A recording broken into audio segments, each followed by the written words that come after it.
नमस्कार. लोक 9 न्यूजमध्ये सर्व प्रेक्षकांचं स्वागत. ऐतिहासिक वारसा लाभलेला हे येवला आणि त्या येवल्यामध्ये पुन्हा एकदा मानाचा तुरा खोवला गेलेला आहे. प्रियंका मोहिते यांच्या माध्यमातून आपल्याला हे अचीवमेंट, हे येवल्याचं नाव रोशन करण्याचं भाग्य इथं लाभलेलं आहे. त्या आज आपल्या सोबत आहे, त्यांच्याशी आपण आज चर्चा करणार आहोत. कशा पद्धतीने हे यश प्राप्त केलेले आहे त्यांनी, त्या संदर्भात आपण चर्चा करूया. नमस्कार, मी प्रियंका सुरेश मोहिते, येवला तालुक्याची विद्यार्थिनी. या ठिकाणी काय वाटतं, हे जे यश प्राप्त झालं आपल्याला त्याबद्दल? नुकताच जो UPSCचा निकाल जाहीर झालाय त्याच्यामध्ये ऑल इंडिया रँक 595 मिळवून मी IPS या पदाला गवसणी घातली आहे. तर फर्स्ट रिॲक्शन पासून आतापर्यंत खूप असं ओव्हरवेल्मिंग फील होतंय आणि अजूनही ते यश असं पचत नाहीये की अरे फायनली मी 23व्या वर्षी हे यश मला मिळालंय आणि कुठेतरी माझ्या प्रयत्नांना जे यश मिळायचं होतं ते आज फायनली मिळालेलं आहे. या ठिकाणी वयाच्या 23व्या वर्षी त्यांनी ते यश संपादन केलेलं आहे. परंतु हे 1 आणि 2 दिवसाचं यश नाहीये, तर याच्या पाठीमागचे जे कठोर परिश्रम आहे त्या परिश्रमामध्ये कोणाकोणाची साथ लाभली आपण त्यांना विचारूया. माझा UPSCचा हा दुसरा प्रयत्न होता. पहिल्या प्रयत्नात मला यश मिळालं नव्हतं, ते फेल्युअर माझं होतं. पण आज जे सक्सेस मला मिळाले त्याच्यामध्ये अनेक लोकांचे कॉन्ट्रीब्युशन्स आहे, डिरेक्टली आणि इनडिरेक्टली, आणि त्या प्रत्येकाला मी थँकफुल आहे. पण स्पेशल कॉन्ट्रीब्युशन असेल ते माझ्या फॅमिलीचं. माझे आजोबा होते ज्यांनी हे स्वप्न बघितलं होतं की माझी लहानी नात ही लाल दिव्याच्या गाडीत फिरावी, ते आज पूर्णत्वास आलंय. आणि माझ्यासोबत माझे आई वडील होते ज्यांनी मला खूप स्ट्रॉंगली सपोर्ट केला की जे करायचं ते कर, जे करशील ते कर, त्याच्यात फक्त अव्वल राहण्याचा प्रयत्न कर.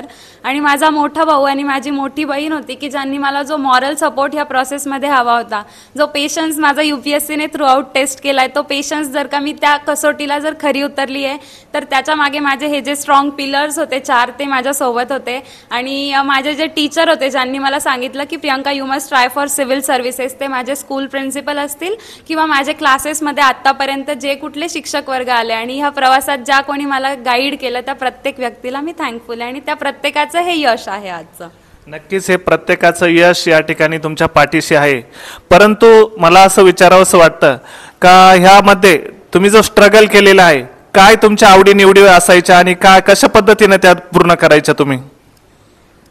स्ट्रगल म्हणजे एवढंच की मी दिवसातून 6 ते 7 तास अभ्यास करायचे. मी नक्कीच नाही सांगणार की मी 12-12, 14-14 तास अभ्यास केला असता तर नव्हतं. फक्त एक कन्सिस्टन्सी मी मेंटेन ठेवली होती की मी 6 ते 7 तास अभ्यास करून जे डेली टार्गेट्स होते ते कम्प्लीट करायचे.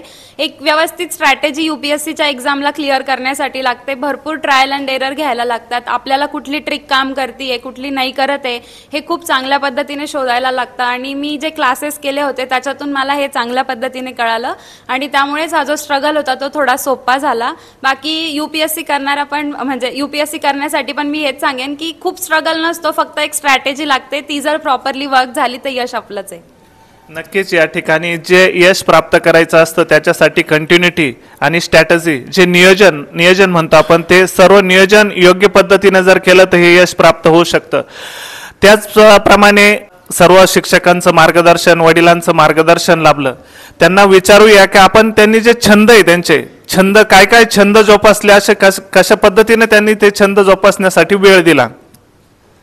बरोबर आहे. म्हणजे UPSC ही जी प्रोसेस आहे ती खूप लॉंग ड्युरेशनची असते. एक एक्झाम, एक अटेम्प्ट हा फक्त दिसतो पण त्याच्या मागे स्ट्रगल खूप असतं. त्यामुळे स्वतःला मोटिवेट ठेवण्यासाठी स्वतःचे जे छंद आहे, हॉबीज आहेत, त्यात नक्कीच जपल्या गेल्या पाहिजे. मला स्पीच द्यायला आवडतं, डिबेट कॉम्पिटिशन करायला आवडतात, तर मी त्या पण प्रोसेसमध्ये होते. मी इनफॅक्ट प्रिलिम्स द्यायच्या काही महिने आधी सुद्धा स्पीच कॉम्पिटिशन अटेंड केली होती.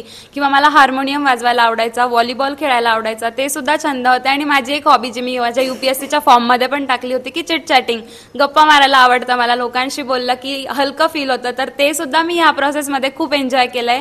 आणि ते जे हॉबीज आहे त्या एन्जॉय केल्यानंतरच तुम्हाला हा जो अभ्यास होतो मोनोटोनस नाही वाटत, कारण हा गमतीशीर पार्ट आहे. मजा करत करत अभ्यास झाला पाहिजे, कुठलाही लोड न घेता. नक्कीच कुठलाही लोड न घेता अभ्यास जो होतो तो मनापासून केला जातो. या ठिकाणी त्यांचे बंधू उपस्थित आहेत, तर त्यांना आपण विचारू का या यशाबद्दल काय वाटतं आपल्याला? छोट्या बहिणीने UPSC परीक्षेमध्ये 595 रँक मिळवून IPS पदापर्यंत गवसणी घातलेली आहे. अतिशय आनंद वाटतो.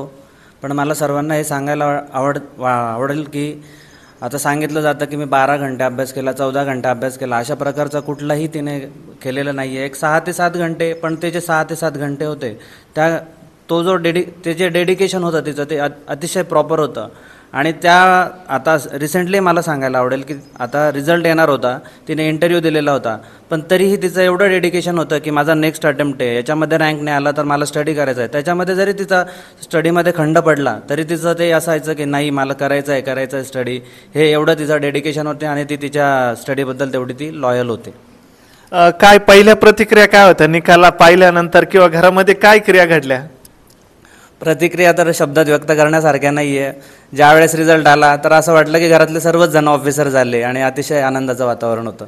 या ठिकाणी जे नियोजन केलेले आपल्या अंदरसूलमध्ये राधिका इंग्लिश मीडियम स्कूल, एक खूप कमी वेळामध्ये ही अचिव्हमेंट, याच पद्धतीची अचिव्हमेंट आपल्या प्राचार्य असतील, त्यांचे सर्व टीम असतील, त्यांनी ती प्राप्त केलेली आहे. तर त्यांना आपण विचारूया का हे जे आपलं जे नियोजन केलं आपण या कार्यक्रमाच्या संदर्भामध्ये, तर आपल्या विद्यार्थ्यांना काय नेमकं हवंय आणि काय पाहिजे ते या माध्यमातून देण्याचा प्रयत्न केला आपण, तर काय वाटतं आपल्याला? सर, राधिका इंग्लिश मीडियम स्कूलचा एक प्रामाणिक प्रयत्न नेहमी राहिला आहे की प्रत्येक विद्यार्थ्याचा सर्वांगीण विकास हा झाला पाहिजे आणि तो सर्वांगीण विकास होण्यासाठी वेगवेगळे उपक्रम आपण शालेय परिसरामध्ये राबवत असतो. जेव्हा आम्हाला ही बातमी समजली की आपल्या येवला तालुक्यातून महाराष्ट्रामध्ये 3rd रँकर आणि 595 ऑल इंडिया रँकरची एक विद्यार्थिनी आहे की जी पास झाली, तर आम्हाला अतिशय आनंद झाला या गोष्टीचा की आपल्यासाठी एक रोल मॉडेल आपल्या तालुक्यामध्ये उपस्थित झाले की ज्याचा प्रेरणा घेऊन विद्यार्थी घडू शकतो. मग आम्ही त्यांची वेळ घेतला, त्यांना भेटलो आम्ही, त्यांच्याकडून वेळ मागितला. हे सगळ्या प्रोसेसमध्ये आमचा एक उद्देश फक्त हाच आहे की यातून प्रेरणा घेऊन आपल्या राधिका इंग्लिश मीडियम स्कूलमधून सुद्धा IPS आणि IAS घडावेत. बघा, प्रत्येक विद्यार्थी हा सारखा नसतो, त्याची बुद्धिमत्ता सारखी नसते, तर त्याला घडवण्यासाठी वेगवेगळ्या ज्या शिक्षण पद्धती आहेत त्यांचा उपयोग केला जातो आणि तेच एक ध्येय समोर ठेवून कोणाला तरी एका व्यक्तीची जी अचिव्हमेंट असते तर ती खूप साऱ्या लोकांसाठी प्रेरणा असते आणि तीच आम्ही त्याची ओळखलं आणि त्या मॅडमला आपण इथं इन्व्हाइट करून त्याचं इन्स्पिरेशन, मोटिवेशन आपल्या विद्यार्थ्यांना होईल यासाठी आपण हा प्रोग्राम अरेंज केला. आता सध्या तुमची विद्यार्थी संख्या किती आहे? सर, सध्या आपण 345 विद्यार्थी आहोत. नर्सरीपासून तर 9वी पर्यंतचे आपले क्लास सुरू आहे आणि पुढच्या वर्षी आपला 10वीचाही क्लास चालू असेल. लवकरच आपल्या स्वतःचं CBSE ॲफिलेशन असेल अशी मी ग्वाही आपल्याला या थ्रू देऊ इच्छितो. आणि एक सुसंस्कारी तुम्हाला कदाचित त्याची कल्पनाही असेल का आपण व्हॅल्यू एज्युकेशन CBSE किंवा इंग्लिश मिडियमला स्पेशली म्हणजे कुठलेही स्कूल याबद्दल विचार करत नाही, पण आपण एक मूल्य शिक्षण हा प्रकल्प आपण दररोज टीचर्स टॉकच्या माध्यमातून असेंब्लीमध्ये राबवत असतो. म्हणजे एक मूल्यवर्धित शिक्षण व्यवस्था जी आहे तर ती शिक्षण व्यवस्था आपल्याला या सर्वांमधून घडवायची आणि आमचं ते स्वप्न आहे की आमचे विद्यार्थीही उद्या कुठंतरी IAS IPS लेवलला काम करत असतील.